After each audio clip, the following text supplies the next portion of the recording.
నమస్తే. నేను జీవి సత్యనారాయణ. ఈ వీడియోలో మీ దగ్గర క్రెడిట్ కార్డ్ ఉంది. మీ ఫ్రెండ్‌కి ఎవరికన్నా ఇద్దామనుకుంటున్నారు. ఆహ్, ఏం చూడాలి? ఎలా చూడాలి? ఒకవేళ క్రెడిట్ కార్డ్ మీ ఫ్రెండ్‌కి ఇస్తే ఎటువంటి జాగ్రత్తలు తీసుకొని ఇవ్వాలి? అనే దాని మీద ఈ వీడియో ఒక 6 విషయాలున్నాయి. అవి తెలుసుకోవాలి. తెలుసుకోకపోతే మీరు భారీగా నష్టపోతారని వివరణ ఇవ్వటం. ఓకే. అయితే ఇప్పుడు జనరల్‌గా ఏమైతుందంటే ఏవైతే క్రెడిట్ కార్డ్ ఉంటుందో కొంచెం రూమ్‌మేట్స్ అనుకోండి, క్లాస్‌మేట్స్ అనుకోండి, ఫ్రెండ్స్ అనుకోండి. వాళ్ళందరూ కొంచెం ఎవరైతే ఫైనాన్షియల్ సౌండ్ ఉంటారో, లేదు కొంచెం ఇన్‌కమ్ ఎక్కువ ఉండి ముందే జాబ్ వచ్చినోళ్ళు ఉంటారో, వాళ్ళ ఫ్రెండ్స్‌కి ఏం చేస్తుంటారంటే క్రెడిట్ కార్డ్ అవసరాన్ని బట్టి యూజ్ చేసుకోవడం జరుగుతది. అయితే ఈ అత్యవసర పరిస్థితుల్లో ఈ క్రెడిట్ కార్డులు బాగా పనిచేస్తాయని అందరికీ తెలిసిందే. అంటే ఉపయోగపడతాయి కాబట్టి మనకు అవసరాన్ని బట్టి. అయితే ఎప్పుడైతే ఈ క్రెడిట్ కార్డులు ఎక్కువ మంది వాడుతున్నారో, ఇప్పుడు ఈ మధ్య కాలంలో విపరీతంగా అంటే ఏంది స్టూడెంట్‌గా ఉన్నంత వరకు ఓకే. స్టూడెంట్ అయిపోయిండు, జాబ్‌లోకొచ్చిండు, క్యాంపస్ సెలక్షన్ అయింది, ప్యాకేజ్ వచ్చేసింది. ఎమ్మటే ఒక క్రెడిట్ కార్డ్ తీసుకోవటం జరుగుతది.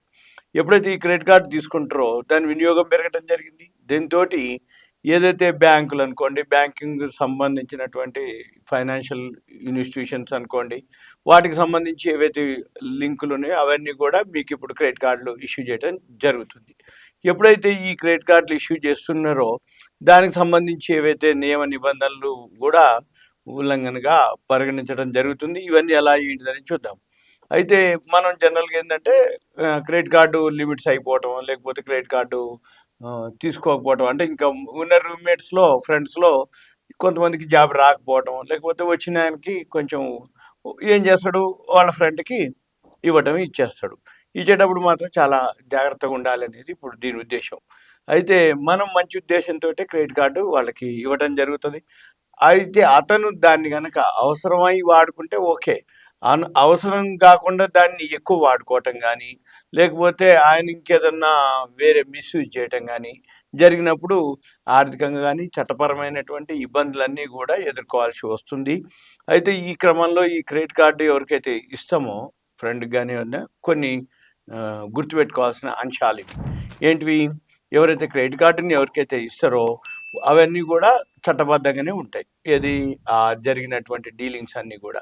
అయితే అతను మీ ఫ్రెండ్ ఎవరైతే మనం కార్డ్ ఎవరికైతే ఇస్తామో అతను గనక ఎక్కువ బిల్ చేసినా, తర్వాత ఆ బిల్లు చెల్లించకపోయినా ఆ బాధ్యత అంతా మీదే. ఎందుకంటే కార్డ్ మీది కాబట్టి ఆయన ఏం చేసినా బాధ్యత మీదే ఉంటుంది. అయితే సపోజ్ బిల్లు క్లియర్ చేయాల్సిన బాధ్యత కూడా మీదే. ఒకవేళ బిల్ క్లియర్ చేయలేదు అతను, అయినా గానీ మీరు పే చేయాలి. అయితే అతను సపోజు నిర్లక్ష్యంగా వాడుకోవటమో, లేకపోతే ఇంకేదైనా చేయటం అప్పుడేమైతుంది ఆ ఎఫెక్ట్ మీ క్రెడిట్ హిస్టరీ మీద కూడా ఎఫెక్ట్ పడుతుంది. ఏంది నేను తర్వాత ఇస్తాలేనో, లేకపోతే ఇర్రెగ్యులర్ అయిపోవటమో, డిఫాల్ట్ కావటమో అతను దాంతోటి నువ్వు కూడా డిఫాల్ట్ అయిపోతావు అన్నట్టు. అది ప్రభావితం అవుతది. అయితే మనం గనక అది పే చేయకపోతే దాని మీద వడ్డీలు పడతాయి, పెనాల్టీలు పడతాయి, ఇంట్రెస్ట్ పడతది.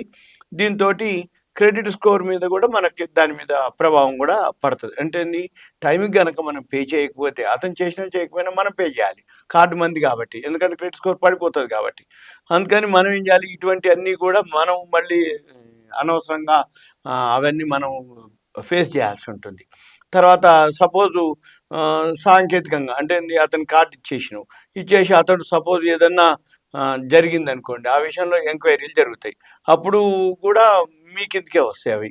తర్వాత సపోజు ఏదైనా లావాదేవీలు అంటే ఊహించని లావాదేవీలు లిమిట్ కంటే మించి ఎక్కువ వాడిండనుకోండి. ఏదన్నా అఫీషియల్‌గా ఏదన్నా వివాదానికి లేవనెత్తటం వస్తే అది గూడా మీ కిందే అయితుంది. అయితే సాంకేతికంగా గనక ఏదైనా జరిగినప్పుడు మీ మీ కార్డు మీ ఫ్రెండ్‌కి ఇచ్చేసిర్రు. అప్పుడు అతను చేసే లావాదేవీలు ఏవైతే ఉన్నాయో అవి దర్యాప్తు గూడా అయ్యే అవకాశాలుంటాయి. అప్పుడేంది బ్యాంకులు కలెక్ట్ చేసుకోవు. నేను మా ఫ్రెండ్‌కి ఇచ్చినండి, అతను చేసిండండి, నాకు తెలవదండి అంటే కూడా బ్యాంకులేమి అయన్నీ పట్టించుకోవు. ఎంతసేపటికి ఏం జరిగింది? నువ్వు చేసినట్టే లెక్క. మీ ఫ్రెండ్ కార్డ్ ఇచ్చినా నువ్వు చేసినట్టే లెక్క. నీదే బాధ్యత. అతను ఎగ్గొట్టిండా, ఎగ్గొట్టలేదా, తీసుకున్నావా, తీసుకోలేదా, ఇచ్చిండా, ఇవ్వలేదా, అతను రీపే చేసిండా లేదా, మీ ఇద్దరి మధ్యలో ఏముందనేది వాటికి సంబంధం లేదు. ఎంతసేపటికి నువ్వు కార్డ్ ఇచ్చినావు, దాని మీద ఏదైతే ఉందో అతను కట్టినా, కట్టకపోయినా, అతను ఏం చేసినా నీదే బాధ్యత అయితది. ఇక తర్వాత ఏవైతే ఈ జనరల్‌గా అసలు క్రెడిట్ కార్డ్‌లు ఇవ్వకూడదనే చెప్తాయి అవి. అంటే ఇప్పుడు మనం క్రెడిట్ కార్డ్ మనమే వాడుకోవాలి. వేరే వాళ్ళకి ఇవ్వకూడదు. అది కొన్ని క్రెడిట్ కార్డ్‌లు నిషేధించాయి గూడా. అయితే కొన్ని క్రెడిట్ కార్డ్‌లు ఏందంటే ఈ ఏదైనా మోసపూరిత లావాదేవీలు జరిగినప్పుడు ఈ కార్డు జారీ చేసినటువంటి కొన్ని విషయాల్ని అవి పట్టించుకుంటుంది అన్నట్టు. అప్పుడు మనం స్వచ్ఛందంగా కార్డును మనం ఫ్రెండ్‌కి ఎవరికైనా ఇచ్చారని గనుక తెలిస్తే అది క్లెయిమ్ తిరస్కరించొచ్చు. ఆ కార్డు ఏదైతే చట్టవిరుద్ధ కార్యకలాపాలకు గనక దుర్వినియోగం చేస్తే మనం గూడా అనుకోకుండా ఆ చిక్కుల్లో గూడా పడే అవకాశాలు గూడా ఉంటాయి. ఎందుకంటే అక్కడ ఏదైనా జరిగిందనుకో చట్టవిరుద్ధ కార్యకలాపాలతో అంటే మనం గాదు. మన ఫ్రెండ్ కార్డ్ తీసుకుపోయి ఏదైనా చేసినప్పుడు అది మన కిందకే వస్తుంది. అట్లా చేయకూడదు. ఇకపోతే ఇంక నెక్స్ట్ ఏంటిది? ఫ్రెండ్‌షిప్ దెబ్బతింటది. ఎలా? ఇప్పుడు ఈ ఆర్థిక లావాదేవీలు ఏవైతే జరుగుతున్నాయో స్నేహితుల మధ్య సంబంధాలు దెబ్బతింటాయి. మన క్రెడిట్ కార్డ్ మీ ఫ్రెండ్‌కి ఇచ్చారు. ఆయన బిల్లు కట్టలేదు. లేకపోతే బకాయిలు చెల్లించడం లేదు లేట్ అయింది. ఈ లోపల మీకు జరిమానా పడతది, పెనాల్టీ పడతది, వడ్డీలు పడతాయి, ఇవన్నీ అయితాయి. అప్పుడేమైతుంది? ఈ లాంగ్ రన్‌లో ఆ ఫ్రెండ్‌షిప్ అనేది దెబ్బతినే అవకాశాలు ఎక్కువగా జరుగుతూ ఉంటాయి. జరిగినియి, జరగబోతాయి. జరిగాయి గూడా అవే. ఫ్రెండ్‌షిప్‌లు మొత్తం ఫైనాన్షియల్ మార్కెట్‌లోనే ఫ్రెండ్‌షిప్స్ అన్నీ చెడిపోయేది గూడా అదే. అందుకని ఎవరైతే క్రెడిట్ కార్డ్ ఉందో అతిగా ఫ్రెండ్‌షిప్‌లో ఉన్నా గానీ ఏదైనా ఉంటే ఏం చేయాలి ఇక మరి? ఫ్రెండే వాడు చిన్నప్పటి నుంచి కలిసి ఉండు. వానికి అవసరం ఉంది. క్రెడిట్ కార్డ్ ఇస్తే ఇట్లా జరుగుతుందని తెలుసు. కానీ ఏం చేయాలప్పుడు? ఏం చేయాలంటే మనమే ముందే ఆలోచించుకొని సురక్షితమైన ప్రత్యామ్నాయ మార్గాలు ఎతకాలి. ఎలా?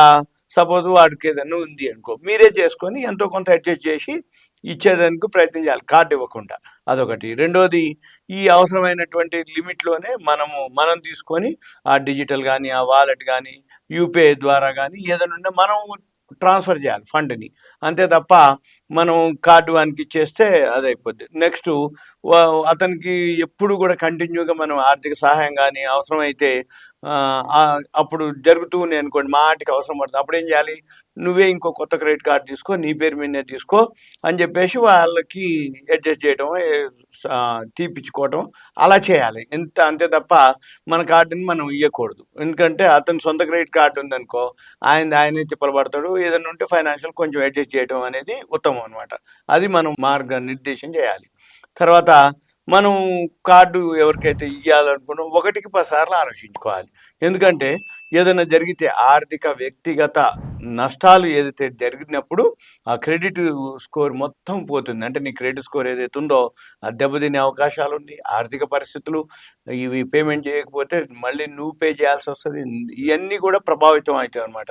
అందుకే క్రెడిట్ కార్డులు ఫ్రెండ్‌కి ఇచ్చే ముందు చాలా జాగ్రత్తగా ఆలోచించి మిత్రుడికి సహాయం చేయటానికి వేరే విధంగా ప్లాన్ చేయండి. ఇప్పుడు క్రెడిట్ కార్డ్ ఇవ్వకుండా వేరే ప్లాన్ చేసి ఫండ్స్ అమౌంట్ ఏదైనా అడ్జస్ట్ చేయటమా, లేకపోతే ప్రత్యామ్నాయ మార్గాలు ఎతకటమా, నీ పరిధిలో నీకు ఎంతైతే వీలైద్దో అంతే మీరు హెల్ప్ చేయగలిగితే ఓకే. అంతే తప్ప తర్వాత రాబోయే పరిణామాలను ఎదుర్కోలేక ఇతను ఇద్దరు ఫ్రెండ్‌షిప్ పాడవటం మించి ఏం లేదు. ఇవి క్రెడిట్ కార్డ్ ఎవరైతే ఇస్తున్నారో ఇవన్నీ తెలవదని కాదు.